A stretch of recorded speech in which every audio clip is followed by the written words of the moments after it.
ಜೀವ ಪ್ರಾಣ ನಾವು ಇವೆರಡಕ್ಕೂ ಮಧ್ಯೆ ಇರತಕ್ಕಂಥ ಅರ್ಥ ಭಗವಂತ. ಹೌದು. ಪ್ರಾಣದಲ್ಲಿ ದೇವರಿದ್ದಾರೆ, ಭಗವಂತ ಇದ್ದಾನೆ ಅಂದ್ಕೊಂಡಿದ್ದೀವಿ, ನಂಬ್ಕೊಂಡಿದ್ದೀವಿ, ಸತ್ಯ ಕೂಡ. ಆದರೆ ಅಕಸ್ಮಾತಾಗಿ ಮನುಷ್ಯ ಹೋಗ್ಬಿಡ್ತಾನೆ, ದೇವರಿದ್ರೂ ಕೂಡ ಈ ಥರ ಯಾಕಾಗತ್ತೆ ಅನ್ನೋ ಪ್ರಶ್ನೆ ಕೂಡ ಜೊತೆನಲ್ಲಿರುತ್ತೆ. ಹೌದು. ಹಾಗಾದರೆ ನಮ್ಮ ಜೀವ ಸದ್ಯಕ್ಕೆ ನಾವಿರೋವರೆಗೂ ನಮ್ಮದು ಅಂತ ಅಂದ್ಕೊಳ್ಳೋಣ. ನಮ್ಮ ಜೀವಕ್ಕೆ ರಕ್ಷಣೆ ಸಾಧ್ಯನಾ ಅಥವಾ ಅರ್ಥ ನಮ್ಗೆ ಆಗಿದೆಯಾ, ನಾವು ರಕ್ಷಣೆ ಕೊಡಬೇಕಾ, ಹಲವಾರು ರೀತಿ ಪ್ರಶ್ನೆಗಳು ಬರುತ್ತೆ.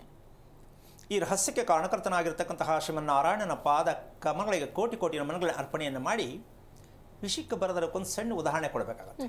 ಏನು? ಜೀವ ಅಂತಕ್ಕಂಥದ್ದು, ಈಗ ನಾವು ಒಂದು ದೇವರನ್ನ ಮಾಡಬೇಕಾದ್ರೆ ಅಂದ ಚಂದವಾಗಿ ಅಲಂಕಾರ ಮಾಡಿದಾಗ ಅದು ದೇವರು ಅಂತಕ್ಕಂಥ ಒಂದು ಖುಷಿ ಕೊಡುತ್ತೆ. ಹೌದು. ಅದನ್ನು ಹೆಂಗೋ ಎಲ್ಲೆಲ್ಲೋ ಬಿಸಾಕ್ಬಿಟ್ಟು ಏನೋ ಇಟ್ಬಿಟ್ಟು ಏನೋ ಮಾಡಿದ್ರೆ ಅದು ದೇವರು ಅಂತ ಅನ್ಸಲ್ಲ ಗುರುಗಳೇ, ಅಲ್ವಾ? ಹೌದು. ಯಾಕೆಂದರೆ ಭಗವಂತ ನಾವು ಭಗವಂತನ ರಕ್ಷಣೆ ಮಾಡ್ಕೋಬೇಕು, ನಾವು ಉಳಿಸ್ಕೋಬೇಕು, ನಾವು ಅರ್ಥ ಮಾಡ್ಕೋಬೇಕು ಅಂತಕ್ಕಂಥದ್ದೇ ನಮ್ಮ ಜೀವದ ರಕ್ಷಣೆ. ಹೌದು.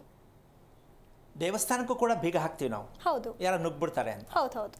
ಆಮೇಲೆ ಪ್ರಶ್ನೆ ಬರುತ್ತೆ, ಭಗವಂತನಿಗೆ ನಾವು ಬೀಗ ಹಾಕಬೇಕಾ?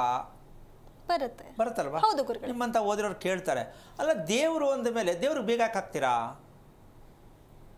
ಈ ಪ್ರಶ್ನೆಗೆ ಇನ್ನೂ ಉತ್ತರ ನಮ್ಗೆ ಸಿಕ್ಕಿಲ್ಲ ಗುರುಗಳೇ, ಸಿಗೋದೂ ಇಲ್ಲ. ಹಾಗಂತ ಬೀಗ ಹಾಕಬೇಕಾ ಹಾಕಬಾರ್ದ ಅನ್ನೋದು ಸಂದರ್ಭ ಬಂದಾಗ ಹೇಳೋಣ.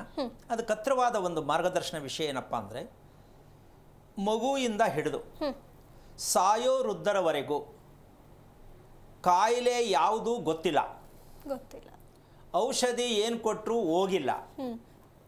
ಈ ಕೆಲವೊಬ್ಬರಿಗೆ ಇದು ಇದೆಯಾ ಅಂತೀಯ, ಇಲ್ಲ ಅಂತೀಯಮ್ಮ? ಇದೆ ಗುರುಗಳೇ, ಇದೆ. ಎಲ್ಲ ಕಡೆ ತೋರಿಸಾಯ್ತು, ಎಲ್ಲ ಮಾಡಾಯಿತು, ಮಗುಗೆ ಸರಿ ಹೋಗಲಿಲ್ಲ, ಹೋಗ್ತಾ ಇಲ್ಲ ಗಂಡನಿಗೆ, ಇಲ್ಲ ವಯಸ್ಸಾದವ್ರಿಗೆ. ಈ 3 ಸೆಕ್ಷನಲ್ಲೂ ಕೂಡ ಕೆಲವರಿಗೆ ಅಷ್ಟೇ, ಎಲ್ಲರಿಗೂ ಅಂತ ಹೇಳಿಕ್ಕೆ ಬರಲ್ಲ, ಕೆಲವರಿಗೆ ಔಷಧದಿಂದ ಉಪಯೋಗವಾಗಿಲ್ಲ. ಹೌದು. ಇದು ಒಂದು ಭಾಗ. ಪೂಜೆ ಪುನಸ್ಕಾರದಿಂದನೂ ಕೂಡ ಉಪಯೋಗ ಆಗಿಲ್ಲ. ಇದು 2 ಸೆಕ್ಷನ್ ನಮಗಿರೋದು, ಹೌದಾ? ಹೌದು. ಒಂದು ಔಷಧಗಳ ಪ್ರಯೋಗ, ಇನ್ನೊಂದು ಆಧ್ಯಾತ್ಮಿಕವಾಗಿರ್ತಕ್ಕಂಥ ಭಗವಂತನ ಪ್ರಯೋಗ. ಈ 2 ಮಧ್ಯದಲ್ಲೇ ನಾವು ಬದುಕ್ತಾ ಇದ್ದೀವಿ.